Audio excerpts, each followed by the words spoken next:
جو لوگ مسلمان ہیں یا یہودی یا عیسائی یا ستارہ پرست، یعنی کوئی شخص کسی قوم و مذہب کا ہو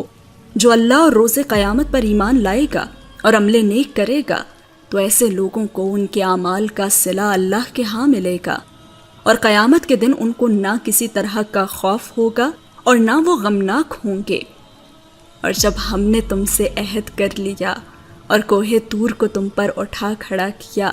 اور حکم دیا کہ جو کتاب ہم نے تم کو دی ہے اس کو زور سے پکڑے رہو اور جو اس میں لکھا ہے اسے یاد رکھو تاکہ عذاب سے محفوظ رہو، پھر تم اس کے بعد عہد سے پھر گئے، سو اگر تم پر اللہ کا فضل اور اس کی مہربانی نہ ہوتی تو تم خسارے میں پڑ گئے ہوتے۔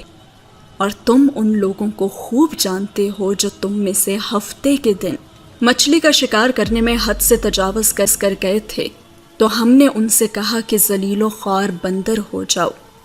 اور اس قصے کو اس وقت کے لوگوں کے لیے اور جو ان کے بعد آنے والے تھے عبرت اور پرہیزگاروں کے لیے نصیحت بنا دیا۔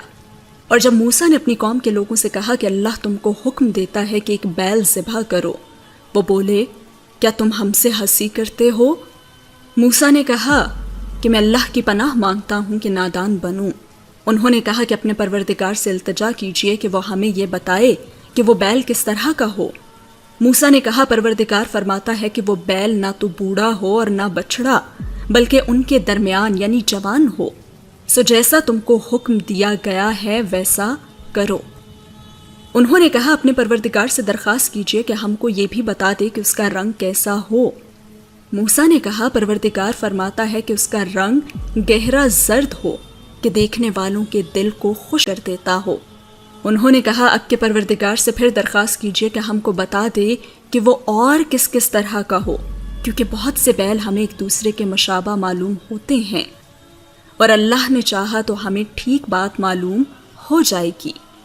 موسیٰ نے کہا کہ اللہ فرماتا ہے کہ وہ بیل کام میں لگا ہوا نہ ہو، نہ تو زمین جوتتا ہو اور نہ کھیتی کو پانی دیتا ہو، بے عیب ہو، اس میں کسی طرح کا داغ نہ ہو۔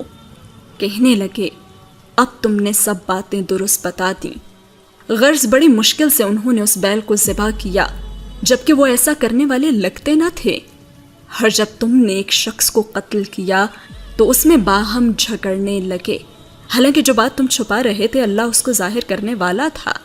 چنانچہ ہم نے کہا کہ اس بیل کا کوئی سا ٹکڑا مقتول کو مارو، اس طرح اللہ مردوں کو زندہ کرتا ہے اور تم کو اپنی قدرت کی نشانیاں دکھاتا ہے تاکہ تم سمجھو۔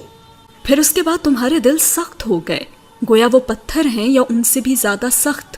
اور پتھر تو بعضے ایسے ہوتے ہیں کہ ان میں سے چشمے پھوٹ نکلتے ہیں، اور بعضے ایسے ہوتے ہیں کہ پھٹ جاتے ہیں اور ان میں سے پانی نکلنے لگتا ہے، اور بعضے ایسے ہوتے ہیں کہ اللہ کے خوف سے گر پڑتے ہیں، اور اللہ تمہارے کرتوتوں سے بے خبر نہیں۔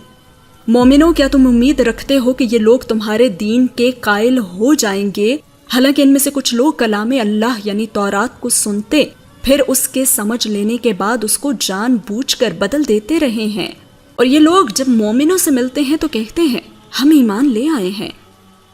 اور جس وقت تنہائی میں ایک دوسرے سے ملتے ہیں تو کہتے ہیں جو بات اللہ نے تم پر ظاہر فرمائی ہے وہ تم ان کو اس لیے بتائی دیتے ہو کہ قیامت کے دن اسی کے حوالے سے تمہارے پروردگار کے سامنے تم کو الزام دیں۔ کیا تم سمجھتے نہیں؟